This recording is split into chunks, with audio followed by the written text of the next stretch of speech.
Y'all, I wanted to like this movie. I was singing praises about this movie. And it's not bad. I will admit firsthand that this is not a bad movie. And there are some elements that made me really enjoy this film. I want to preface that I really didn't hate this movie. I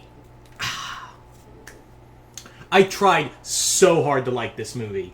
But there were, especially when we get to the third act, I was like, y'all, you didn't know what to do. I don't know if it was executives getting in the way or something else. Yeah. I didn't know. I don't know if it was executive meddling, but that third act murdered this movie. And I will get to that in a moment. Even though, anyway. So let's get into it. Candyman. So this movie is basically the sequel, it's touting itself as the true sequel to the 1992 film. And right out the gate, there are going to be spoilers here, so be prepared. There are going to be some spoilers here and there. And basically what it is a... Let's get into the character itself. I don't even know what to do. So, is Tony Todd in the movie? You're probably wondering, right out the gate. Is Tony Todd in the film? Yes and no.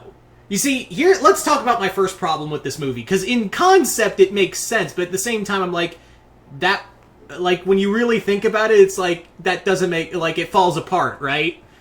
So basically they've altered the Candyman myth, and I did know this. I did know they were going to alter it, basically saying that Candyman's more like a manifestation of your urban myth and whatever. And like most urban myths, it's basically always changing. Like even when they tell the story of Helen Lyle, and Helen Lyle actually plays a big part in here, the story's changed. Like the story has changed. And also kudos, I do love the shadow puppetry whenever we get to we do the flashbacks. They're done in these creative shadow puppets, and they're beautiful, and I love them. In fact, you should stay for the credits to watch them.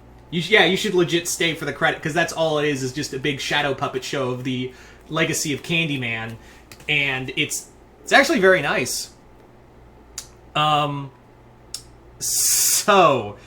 But here's where the problem kind of falls in, is that there's not been one, they do mention Daniel Robitaille as the OG Candyman. And basically, it's been a title that's been passed to several people, and the story changes. Here's the problem, is that, with Candyman, he was always like this presence. He was like this, when Tony Todd walked into the room as the character, all focus was on him.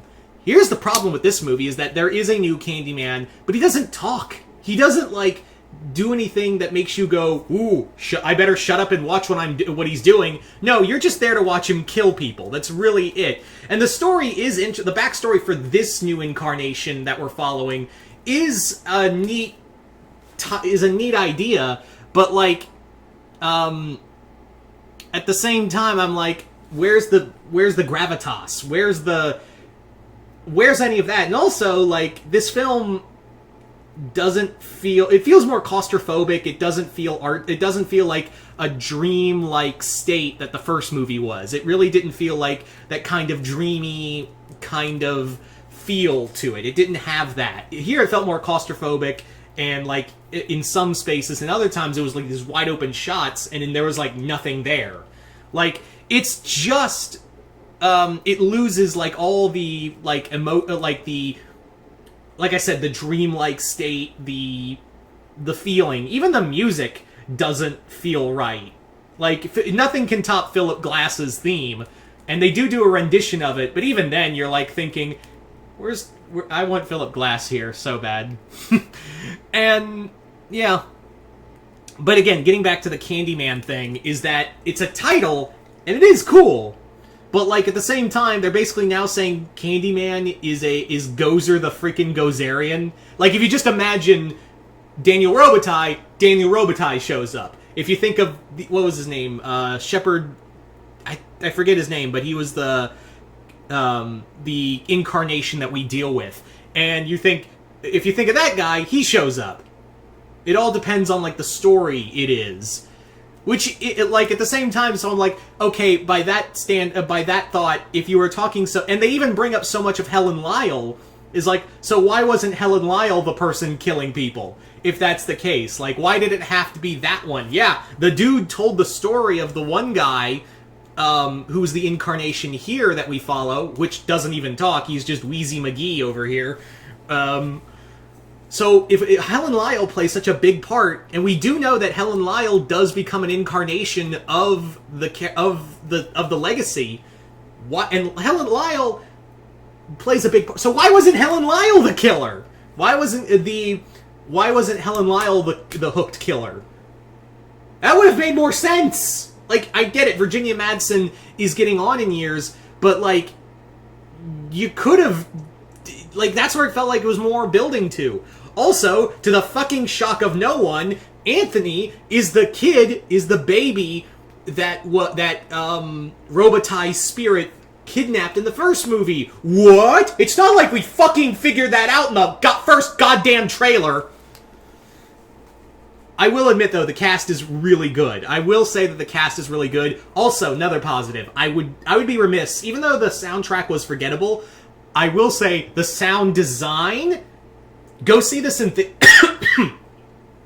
I would say go check this out on a matinee level just for the sound design alone, because that opening where you're hearing like the buzzing of bees, it's all like a hive in the theater, and it just grows louder and louder, and there's even like scenes where people are talking, and it sounds like there's a conversation in the room, like in the theater. So I would not be remiss if this movie, I would actually be remiss if this movie at least didn't get an Oscar nomination for at least the sound design of the film. Because yeah, that sound design, even when you're like, if you really listen, I will say this, if you really listen to the track, if you really listen to the sound design in the theater, you can almost hear bees buzzing at very faint points. Like, you really have to listen, and it's like, oh, that's a neat trick. So I really dug that. I really liked that about this movie, was the sound design. And I don't talk a lot about the sound design when I do movie reviews. I'm just like, it was alright. But here, it's like, that's what really, I think, helped the movie, like, really put itself out there. So let's get to the third act. Dear Lord. It's a cool murder mystery, and there are some cool kills. Like, there are some really neat kills, but again, it lacks that, like, again, I'm so used to Tony Todd, talking about, be my victim. I feel nothing. Like, I feel these kills just feel like overtly gory, and yeah, the first film was gory. It was a gory movie. But, like, at the same time, I'm like, there was still, like, some, like, it still felt like in your head, like a dream state. Here, it's just like, Halloween Kills is coming out, we might want to, get the gore hounds out there early, so, ta-da! There is one kill in this movie that was like, damn, that's really good. And I really like how that's set up camera-wise. Trust me, you'll know it when you see it if you go see this movie. You will definitely know it when you see it.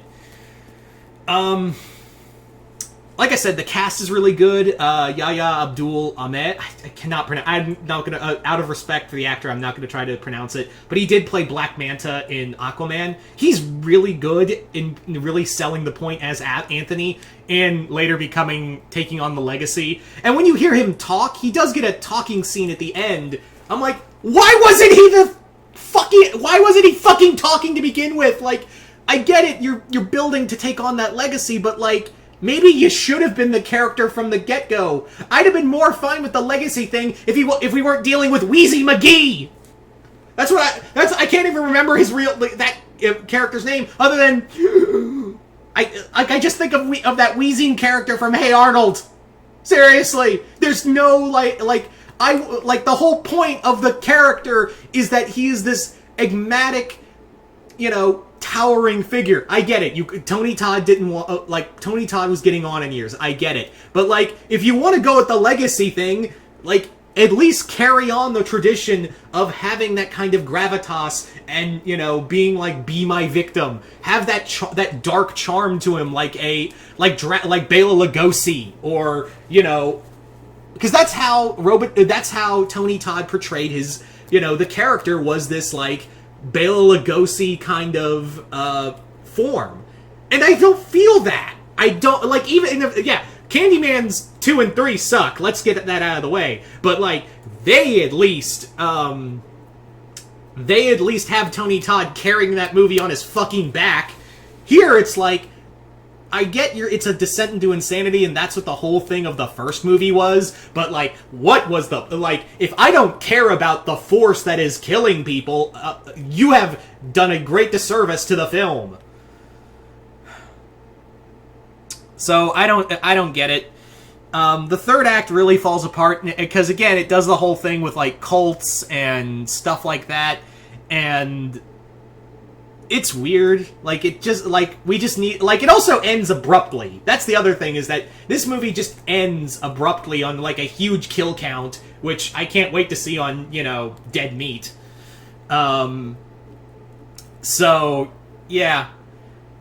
I don't hate this movie. I know I'm, like, shouting and complaining a lot, but this movie, like, maybe I just had too much high expectations, and I get it. I'm a white man watching a movie about, everything going on in the African-American culture. I'm not blind to that, and I'm not blind to what it's trying to tell. I'm not blind to that. And I'm not saying, like, oh, it doesn't apply to me, so I don't care. It matters, because it's fucking human beings being killed on a daily basis. This is shit we're now, like, it seconds me to say that it's shit that we are basically now fully understanding in society, when it's been going on for decades. Centuries, I should say. And I'm not saying, like, that, but it just felt really heavy. It also, at the same time, felt really heavy-handed.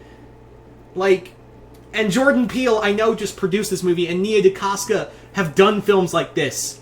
But they were way more subtle. And I love that for it. Is like, it was way more subtle and way more, it was way more convincing too. Here, and I get it, the first movie wasn't subtle about it either, but at least it had, like, it wasn't trying to, like, beat you over the head at the same time. It was like, yeah, this is the problems we're dealing with, but now those problems have now come to roost. Here it's like, ho ho ho, legacy and storytelling, and yeah, it's,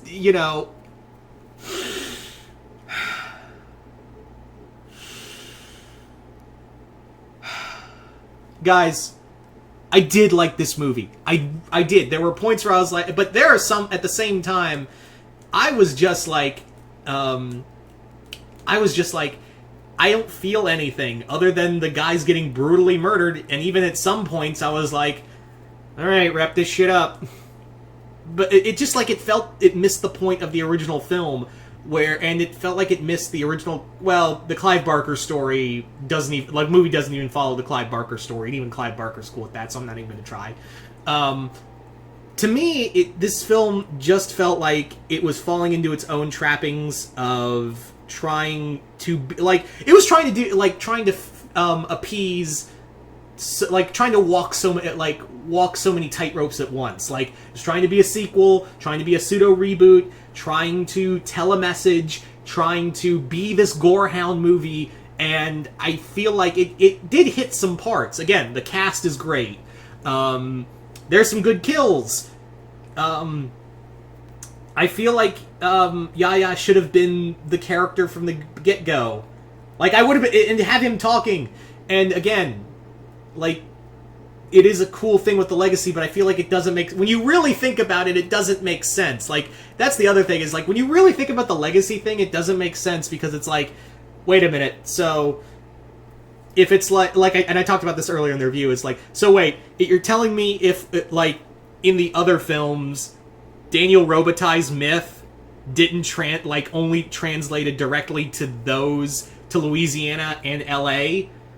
Like, if that's true, like, shouldn't there be, like, and I get it, like, the whole thing of the character's power is that you get him talking. He comes from, his power comes from the congregation, and, that's where the power comes from. But I'm like, if that's the case, then why didn't the being that is this character, like, change in Louisiana or LA? Or is it, like, an international thing? Like, Is there a version of the character in, like, I don't know, London or somewhere in the Midwest of America? Like, when you really think about it, it's like, okay, hang on, I'm trying to understand this. I don't know. If I was to give this a rating, it'd be 3 out of 5. I feel like there are some saving graces, but, like, at the same time, I'm like, it was just, like, something, like, it just have so many factors. And also, there are some moments in here where the comedy doesn't, like, there's some comedic moments in here where I'm like, alright, that was a bad joke. There's only one time I was like, nah. But even then, that didn't feel anything. Even then, that was like a one and done. A lot of the jokes are just dumb. Anyway, so it was just okay for me. It was just okay. And guys, I really wanted to love this movie because I love the first movie so goddamn much. And who knows? Maybe I'll come back and watch this. Maybe, like, this is one of those movies where I'll be, like, coming back and being like, oh, because sometimes that will happen. Like, I will go see a movie in theaters and then come back and watch it more and be like, oh, I like it now. And I didn't hate this movie, I really didn't. But I will say, if you are interested in this film, this is definitely, like, a matinee film. This is definitely a matinee film. At least for me. But as always, my opinion is, this is just my opinion, nothing more, nothing less. I'm not trying to say, oh, if you like this movie, go, fuck. I'm not trying to say, if you like this movie, fuck you. I'm just saying, like, me personally, just wasn't, it was okay. It was just okay. Anyway, probably, and I think the problem is that I put the first film on such a high pedestal. I mean, I don't know. Anyway, so if you saw the film, what did you guys think of it? Just comment below, let me know. And did you guys like it, hate it? Just comment below, let me know. And once again, I'm Mr. Multiverse. I'll see you next time in the Multiverse.